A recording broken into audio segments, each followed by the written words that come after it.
मां केतिरो चवंदुसि सिंध पुलिस में आहियां ऐं नौकिरी हले थी पई।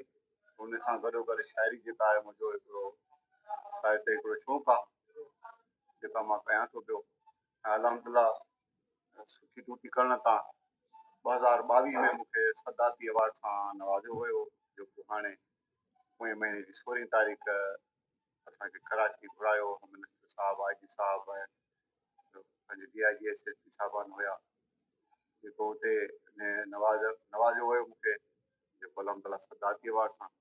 ॾाढी ख़ुशी आहे ऐं इन सां असांजो हौसलो बि वधियो आहे ऐं अञा वधीक बहितर कमु करण ते असांजी दिलि बि चवे थी। अहिड़ा इन असांजी हौसला अफ़ज़ाई अक्सर कंदा रहनि त जवान कमु करण लाइ तयारु आहे ऐं करे थो पियो। हिते बि आया आहियूं, अलहमदिल्ला साल थी वियो आहे थाणे ते कमु कयूं था पिया, जेको आहे तव्हांजे साम्हूं आहे। अलहमदिल्ला ठाहे रहिया आहियूं, कोशिशि कंदा आहियूं त आवाम सां सही हलूं, अमन अमान जो मसइलो बहितर कयूं। ऐं जेको आहे इहा बि जेको सदाती अवार्ड मिलियो उते त मौक़ो कोन मिली सघियो चवण जो, पर मां सिंध पुलिस ते हिकिड़ो जेको आहे कलाम ठाहियो हुयो उहो मां तव्हांखे ॿुधायां।